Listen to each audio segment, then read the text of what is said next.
Nous servirons.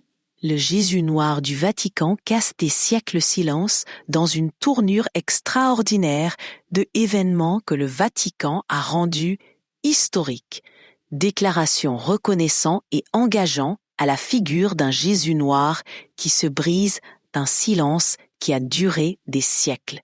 Cette déclaration audacieuse a fait des vagues à travers les communautés religieuses, suscitant conversation sur la représentation raciale dans le rôle de l'Église dans l'élaboration du global perception de la divinité pour une institution souvent caractérisée par son une.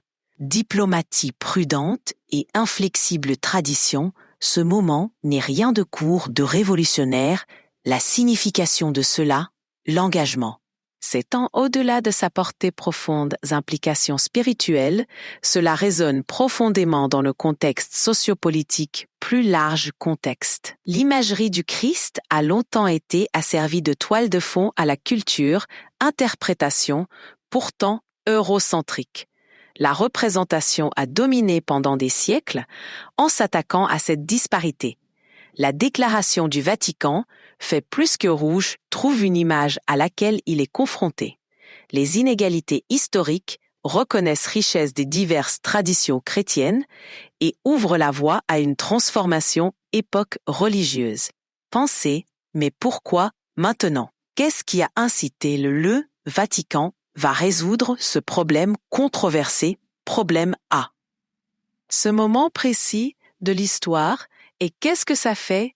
Décision révolutionnaire signifie pour l'avenir de la foi et du leadership de les questions exigent une exploration réfléchie et nous vous invitons à rejoindre la conversation si ce sujet vous parle. Non, oubliez de vous abonner à notre chaîne pour des discussions plus approfondies sur la foi, histoire et culture. Partagez vos réflexions dans les commentaires ci-dessous. Nous aimerions entendre vos points de vue sur ce monument déclaration et ce que cela signifie pour le Mondial Église 1, ce que le Vatican a dit, la récente déclaration du Vatican transmise à travers une encyclique publiée par le pape François constitue un point de repère dans le discours théologique et culturel connu pour sa position progressiste sur les questions allant de la justice sociale à gestion de l'environnement. Pape François délivrait un message qui résonne loin au-delà des murs de l'Église dans son encyclique. Le pape a exhorté le monde, communauté de croyants, à reconnaître Jésus-Christ dans ses nombreux visages, soulignant la profonde inclusivité inhérente à la foi chrétienne, qu'il déclarait de manière poignante que servir le Christ est pour le servir tel qu'il est révélé dans toutes les cultures et tous les temps nous affirmer aujourd'hui ce que l'histoire a montré depuis longtemps.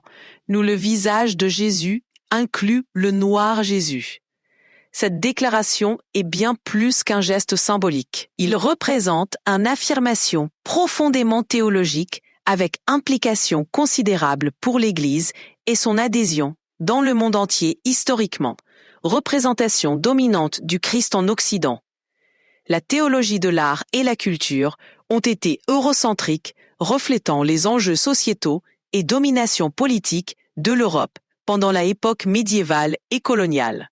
Représentation qui représentait souvent le Christ en tant qu'homme blanc européen, non seulement façonné les pratiques de dévotion, mais aussi notion subtilement renforcée de race et de culturelle supériorité, en contestant cela, un précédent historique que le Vatican signale un changement critique dans l'Église, approche de la représentation inclusive dans l'universalité du Christ pape.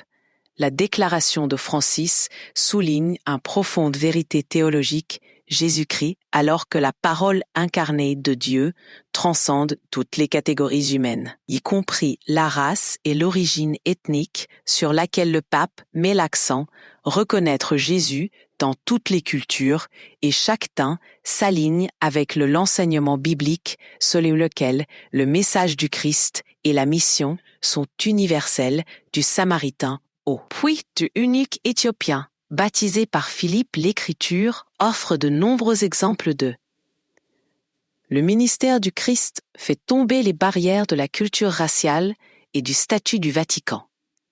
La déclaration apporte ce biblique principe dans le focus contemporain, affirmant que toute culture, la représentation du Christ porte légitimité spirituelle.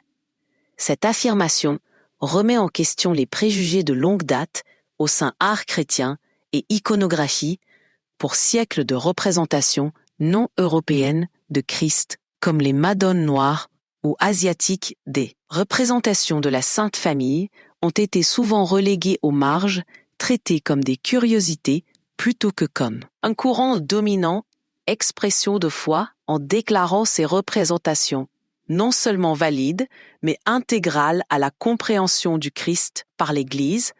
Le Vatican les a élevées du rang périphérie au centre du chrétien réflexion.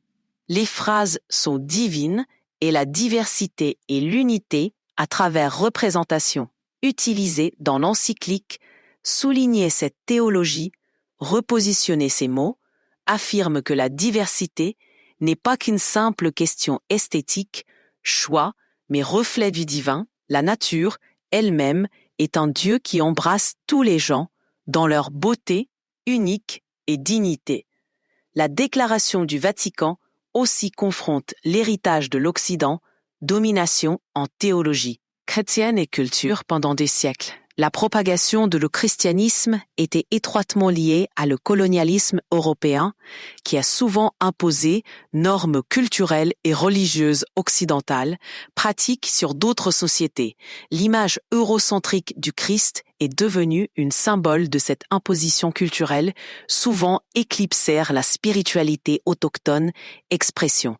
Dans de nombreux cas, la représentation d'un Christ blanc a contribué à l'érosion des identités locales, créant un sentiment d'aliénation chez les convertis qui eurent du mal à se voir reflétés dans la foi qu'ils ont embrassée en affirmant la légitimité des représentations non européennes de le Christ Vatican. N'est pas seulement corriger les déséquilibres historiques, mais favorisant également une vision plus inclusive de l'Église. Ce changement est particulièrement important dans le contexte mondial actuel où la majorité des chrétiens maintenant résident dans les pays du Sud, y compris Afrique, Asie et Amérique latine. Ces régions ont de riches traditions de représentant le Christ d'une manière qui résonne avec leur propre culture et expérience. L'approbation du Vatican à ces représentations constitue une puissante reconnaissance de leur contribution à l'Église mondiale et comme un pas vers guérison historique blesse les implications du Vatican. La déclaration s'étend bien au-delà du domaine de l'art et de l'iconographie en affirmant la légitimité spirituelle de diverses représentations du Christ. L'Église fait une déclaration plus large sur l'égalité dans la foi. Le langage encyclique, en particulier l'accent mis sur l'inclusivité et la représentation, appelle les croyants à examiner leurs propres hypothèses et préjugés. Il met les fidèles au défi de reconnaître l'image de Dieu en chaque personne, quelle que soit la race ou l'origine ethnique, principe profondément enraciné dans le christianisme théologie, mais souvent négligé dans la pratique.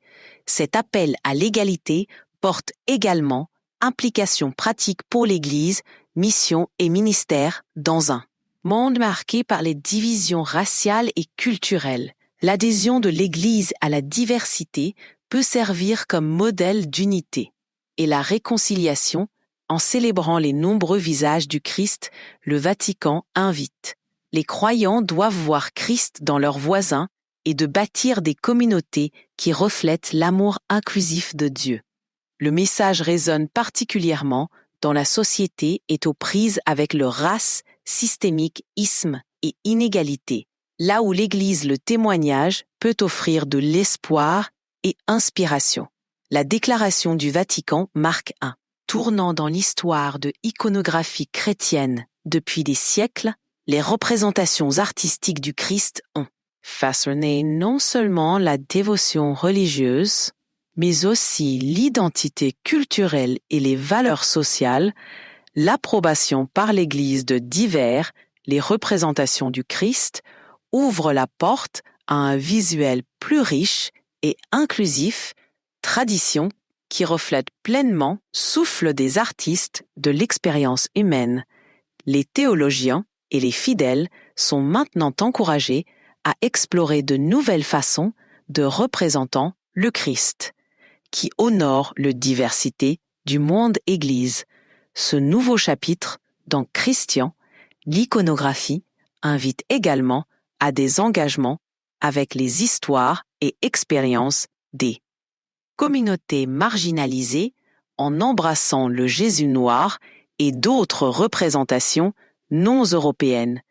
L'Église affirme la dignité et la valeur de ceux qui ont souvent été exclus, récit dominant. Cette affirmation, et ce n'est pas seulement une question de représentation, sur la reconnaissance des façons uniques de quelles différentes cultures et communautés rencontrer et exprimer la présence de la déclaration du Christ, Vatican, est une profonde théologie et culture, jalon, en affirmant la légitimité de diverses représentations du Christ, l'Église ne s'adresse pas seulement à l'histoire, injustice, mais proclame aussi une vision de foi qui soit inclusive, universelle et profondément enracinée dans l'amour du pape François. Défi cyclique, les croyants doivent rechercher le Christ sur tous. Les visages et pour célébrer la riche diversité de la création de Dieu est un appel à embrasser l'unité, pas à travers l'uniformité, mais par la reconnaissance de notre humanité partagée en Christ. En ce faisant, l'Église fait un pas audacieux vers un avenir où tout le monde peut voir eux-mêmes reflétés face au Sauveur qu'ils adorent. Ce que cache le silence du Vatican des siècles. Le Vatican silence sur les représentations racialisées de Jésus a soutenu une vision eurocentrique de divinité façonnant l'imagination religieuse et renforcer la culture hiérarchie, l'image dominante de le Christ sous la forme d'un homme à la peau claire et aux yeux bleus. Important dans l'art européen depuis la Renaissance, à partir de là, était plus qu'un reflet du contexte culturel de l'artiste, c'est devenu un symbole de domination et exclusion exporté par coloniale expansion. Cette imagerie a servi d'outil d'un impérialisme culturel, projetant une version du christianisme qui autochtone et africain, marginalisé, interprétation, alors que c'est les représentations ont amené la familiarité à fidèles européens, ils simultanément effaçaient la riche diversité des premières expressions chrétiennes qui ont prospéré en des régions comme l'Afrique, le Moyen-Orient et Asie. Le silence historique du Vatican a permis cette image singulière du Christ à dominer les traditions marginalisées de manière égale, enracinées dans la foi et l'histoire éthiopienne. Et les chrétiens nubiens, dès le IVe siècle, représentaient Jésus dans son propre ressemblance, célébrant son universalité, tout en ancrant leur foi dans le local identité. De la même manière, au début de l'art copte, l'Égypte représentait un Jésus qui portait le caractéristique de la population locale, intégrait la foi avec la culture. L'authenticité de ces représentations n'était pas déviation de l'orthodoxie, mais affirmation d'un Christ qui transcende frontières raciales et culturelles. Mais l'échec de l'Église à reconnaître et valider ces représentations sur la scène mondiale a contribué à leur marginalisation. Cette omission a obscurci la vérité théologique du Christ, universalité et racisme perpétué, hiérarchie au sein de l'Église mondiale, aliénant souvent les chrétiens non européens d'une foi qui semblait refléter une identité lointaine, inconnue. L'art religieux et l'iconographie ont à toujours façonné les perceptions du divin en Europe. L'image du Christ a été façonnée pour refléter souvent les idéaux culturels dominants, reflétant les caractéristiques de la dominante classe.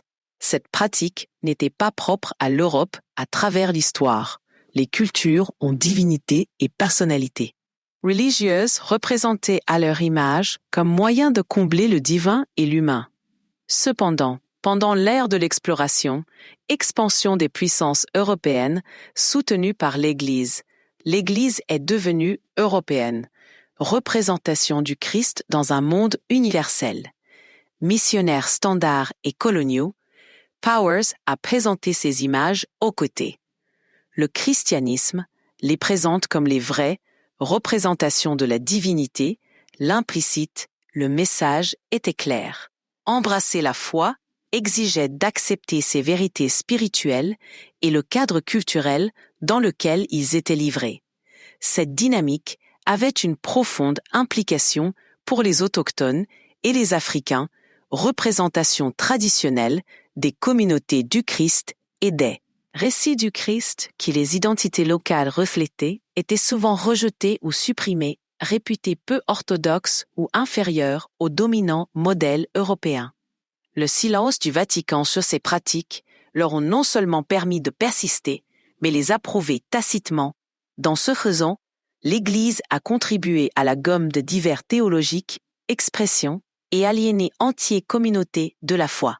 Cette perte était particulièrement prononcée en Afrique où anciennes traditions chrétiennes en Éthiopie, la Nubie et l'Égypte ont précédé de nombreuses institutions chrétiennes mais étaient reléguées aux marges de l'Église, histoire la gomme des non-européens, les représentations du Christ. Ne sont pas simplement une perte culturelle, elle obscurcit une dynamique patrimoine théologique profondément enracinée dans l'Église primitive d'Éthiopie.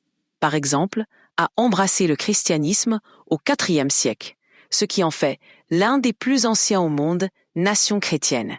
Les orthodoxes éthiopiens, l'Église a développé une riche tradition de art sacré, y compris des représentations de Jésus et des personnages bibliques qui reflétaient caractéristiques locales. Ces images ont été déclarations théologiques profondes, affirmant que l'incarnation du Christ était pertinente pour tous les gens de chaque contexte similaire dans l'art chrétien de Nubie prospère entre le VI et le XV.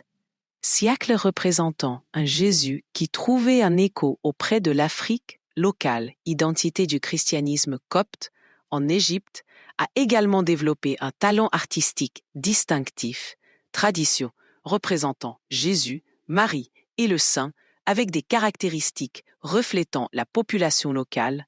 Ces représentations étaient profondément liées à la communauté, expérience de foi et de résistance, en particulier pendant les périodes de la persécution, et loin d'être une simple choix esthétique. Ils étaient des actes de affirmation théologique déclarant que l'humanité du Christ englobait l'heure à mesure que les puissances européennes se développaient et répandre leur représentation du Christ, les traditions étaient souvent rejetées comme périphériques ou inférieures. Le manque de reconnaissance du Vatican a renforcé cette marginalisation, reléguant ces riches traditions à note de bas de page dans l'histoire de l'Église, en échouant pour affirmer la validité de ces images. L'Église a perpétué une vision étroite du christianisme, qui a donné la priorité, expressions européennes portant atteinte à la foi, l'universalité que ce silence avait d'une grande portée, conséquence non seulement pour l'art religieux, mais aussi pour des enjeux sociaux et culturels. Plus large, dynamique au sein du monde chrétien, la domination d'un Européen blanc, le Christ a renforcé les hiérarchies raciales, ce qui implique subtilement que la culture européenne était plus proche du divin à l'époque coloniale. Contexte, cela a été particulièrement préjudiciable comme les peuples autochtones et les Africains, souvent décrits comme des sauvages ayant besoin de le salut, non seulement spirituellement, mais aussi culturellement. Le Christ eurocentrique est devenu un outil pour justifier le colonialisme, domination qui définit la culture européenne comme intrinsèquement supérieure et divinement sanctionnée. Ce récit avait un profond effet psychologique sur les colonisés peuples en présentant un Christ qui a porté aucune ressemblance avec eux, l'Église a involontairement favorisé un sentiment de aliénation et infériorité. Pour beaucoup, embrasser le christianisme signifiait rejeter des aspects de leur identité, en tant que foi a été présentée inextricablement liée à normes culturelles européennes, celles du Vatican. Le silence a permis à ces dynamiques de persister, laissant des générations de chrétiens non-européens qui luttent pour réconcilier leur foi avec leur identité culturelle. Le récent du Vatican effort pour affirmer la validité de diverses représentations du Christ marque à une reconnaissance attendue depuis longtemps de ces injustices historiques, s'attaquant à le silence historique, donne à l'Église une opportunité de récupérer l'universalité du message chrétien et célébrer la riche tapisserie de traditions qui ont façonné la foi à travers les cultures. Ce changement ne concerne pas seulement corriger le passé, mais de construire un avenir où tous les chrétiens voient le eux-mêmes reflété dans la foi qu'ils prétendent reconnaître, les contributions de Coptes, Nubiens, Éthiopiens et autres. Les traditions sont essentielles à cet objectif. Affirment que ces expressions de foi ne sont pas des déviations, mais font partie intégrante du patrimoine mondial de l'Église. Plus surtout, cela envoie un message puissant aux chrétiens du Sud et au-delà de leur voix, les cultures et les expériences sont valorisées. Est essentiel pour la vie de l'Église. En embrassant les visages du Christ, le vent peuvent aider à démanteler les inégalités raciales et culturelles, hiérarchies qui ont longtemps divisé le monde chrétien. Monde 3. Pourquoi le Vatican a choisi cela? Moment où la décision du Vatican de se briser son silence sur l'image racialisée de Jésus, à ce moment de l'histoire, reflète la convergence de plusieurs puissantes forces, mouvements sociaux, théologiques, impératifs et considérations stratégiques ces dernières années. Justice raciale mondiale, mouvement galvanisé par des événements tels que le meurtre de George Floyd en Minneapolis, a des problèmes de race et la représentation à l'honneur, les protestations et le discours public n'ont pas seulement condamné le racisme systémique, mais aussi interrogé les symboles culturels et des récits qui entretiennent les inégalités. L'imagerie religieuse a joué un rôle central, rôle dans ces mouvements auprès des militants, invoquant l'image de Jésus pour défier l'injustice et exiger l'équité dans ce domaine.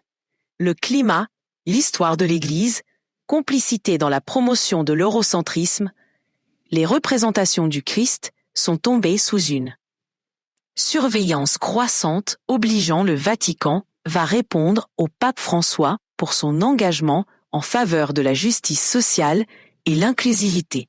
A déjà été abordé racisme et xénophobie dans ses discours et écrits. Cependant, cette déclaration marque un changement profond qu'il transcende condamnation morale pour affronter le racine théologique de l'exclusion par embrasser Jésus noir.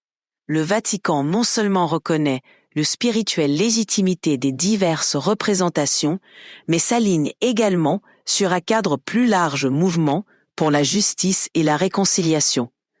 Cette démarche vise à restaurer l'Église autorité morale à une époque où les institutions sont tenues pour responsables pour leur rôle historique d'en perpétuer les inégalités. Essentiellement, le Vatican signale sa reconnaissance du besoin de concilier ses enseignements avec les expériences vécues de son global. La congrégation à l'intérieur de l'Église fait face des défis importants. En particulier, déclin de l'adhésion à M dans les pays occidentaux et la croissance explosive de le christianisme dans les régions du Sud comme l'Afrique et l'Amérique latine, où les congrégations sont dynamiques et en expansion, ont depuis longtemps adopté les représentations du Christ qui reflètent leur identité culturelle en reconnaissant formellement le Jésus noir. Le Vatican ne fait pas seulement une déclaration théologique, mais aussi une stratégique.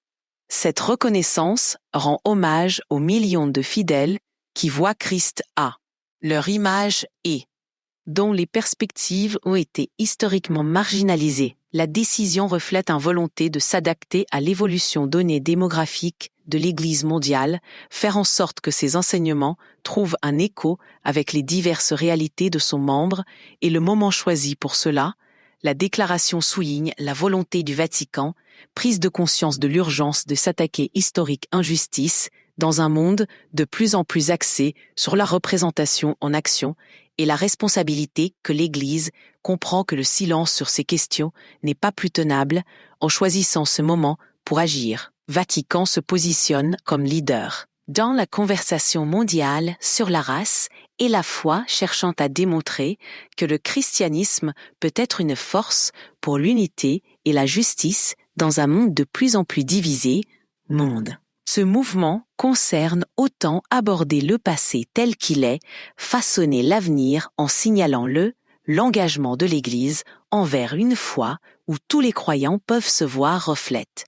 Cette déclaration est donc pas seulement symbolique, mais profondément stratégique et théologique en affrontant des siècles de l'exclusion et l'acceptation de la diversité inhérente à sa congrégation mondiale. Le Vatican trace la voie vers une Église plus inclusive.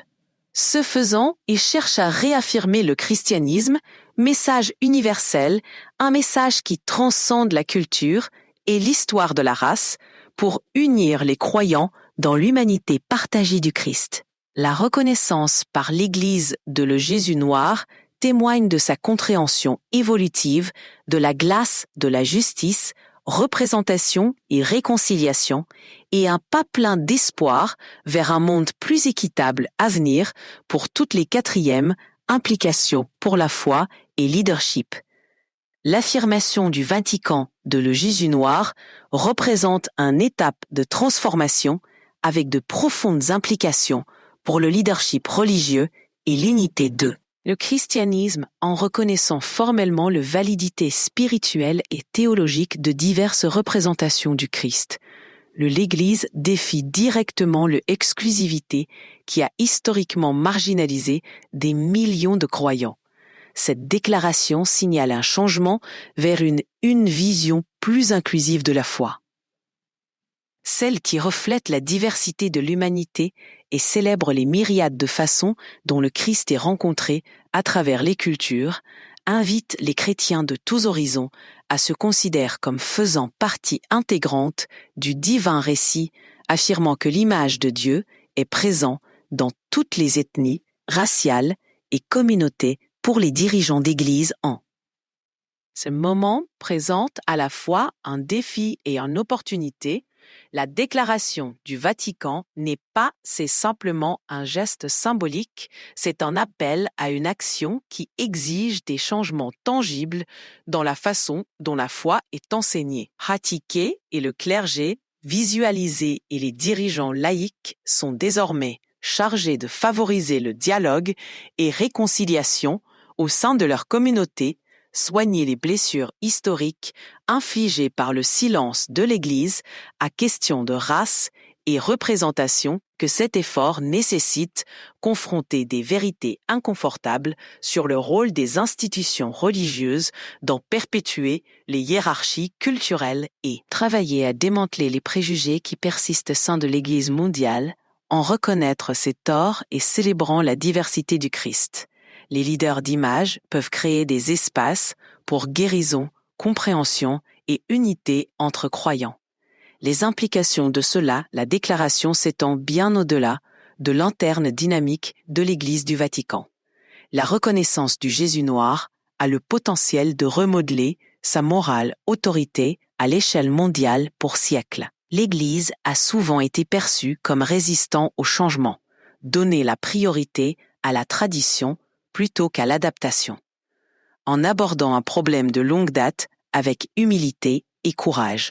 Vatican démontre sa capacité de croissance et son engagement vers la justice. Cette volonté d'évoluer non seulement renforce la pertinence de l'Église dans un de plus en plus diversifié et interconnecté monde, mais donne également un exemple puissant pour d'autres institutions, à la fois religieuses et laïques. Elle défie les dirigeants du monde entier, tous les domaines, pour adopter une vision d'unité enracinée dans la diversité et à reconnaître la dignité de chaque individu. En outre, cette décision offre une vision renouvelée de l'unité des chrétiens dans un monde fréquemment divisé selon des critères raciaux, culturels et lignes nationales, l'affirmation dans le Christ diversifié sert de rappel de le caractère universel de la foi, souligne l'idée que le christianisme n'est pas limité par la géographie ou l'origine ethnique, mais c'est une foi qui transcende limites et embrasse tous les gens. Le message d'inclusion a le potentiel pour inciter les chrétiens à travailler ensemble à travers les différences, favorisant un sentiment d'appartenance, un objectif commun et un respect mutuel ouvre également la porte à des profondeurs plus profondes. Dialogue œcuménique et interreligieux. L'engagement de l'Église envers la diversité résonne avec des conversations plus larges sur la justice, l'égalité et représentation. Finalement, celle du Vatican, la déclaration est un témoignage puissant pour le pouvoir transformateur de la foi et le leadership défie le monde. Communauté chrétienne pour réimaginer ce qu'elle signifie, suivre le Christ d'une manière qui reflète la beauté et la diversité de la création de Dieu. Pour les croyants, c'est une invitation à voir le divin en chaque visage et d'embrasser une foi qui est aussi vaste et inclusif comme le monde en soi. Pour les dirigeants, c'est un appel à incarner le courage, l'humilité et la vision nécessaires pour guider leur communauté vers un avenir de plus grande unité. Et comprendre en franchissant cette étape, le Vatican a non seulement reconnu le passé, mais a également tracé la voie à suivre, chemin qui recèle la promesse d'un monde plus inclusif. Juste et solidaire Église, conclusion, l'engagement du Vatican à le Jésus noir marque un moment charnière dans l'histoire du christianisme, un audacieux et étape nécessaire vers la rectification des siècles d'exclusion et d'accepter la véritable universalité de la foi.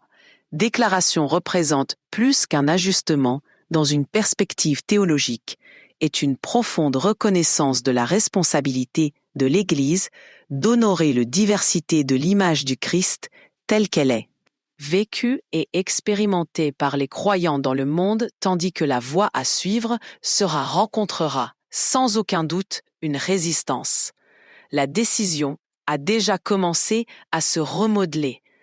Le récit de qui est le Christ et de quoi il représente pour beaucoup, ce moment transcende la théologie, cela parle de dignité, d'identité et de promesses durables d'une foi qui valorise chaque personne comme le reflet de divine. La décision du Vatican conteste, nous devons reconsidérer les images qui nous sont chères et de se demander comment ils influencent notre compréhension du Christ et de notre relation les uns avec les autres. C'est une invitation à élargir notre vision de la sacrée, de reconnaître que le Christ n'est pas confiné à une seule culture ou race, mais est présent dans tout le spectre de l'être humain diversité. Comme l'a conclu le pape François dans son encyclique, pour servir le Jésus noir, c'est servir l'humanité entière. En lui, nous nous considérons comme nos voisins et nos dieux. Ces mots résument le pouvoir transformateur de ce moment. Rappelons-nous que suivre le Christ, c'est embrasser toute l'humanité dans sa plénitude. Reconnaître l'image divine dans chaque face, dans chaque culture, cette déclaration n'est pas une fin, mais un début. Un appel à réimaginer l'Église comme un espace où chaque croyant, quelle que soit sa race ou le patrimoine, se reflète dans la foi qu'il professe. C'est une vision de l'unité fondée sur la diversité, un testament à la portée illimitée de l'amour de Dieu et un pas vers un avenir où l'Église incarne véritablement sa mission universelle. Mission universelle. Mission universelle. Mission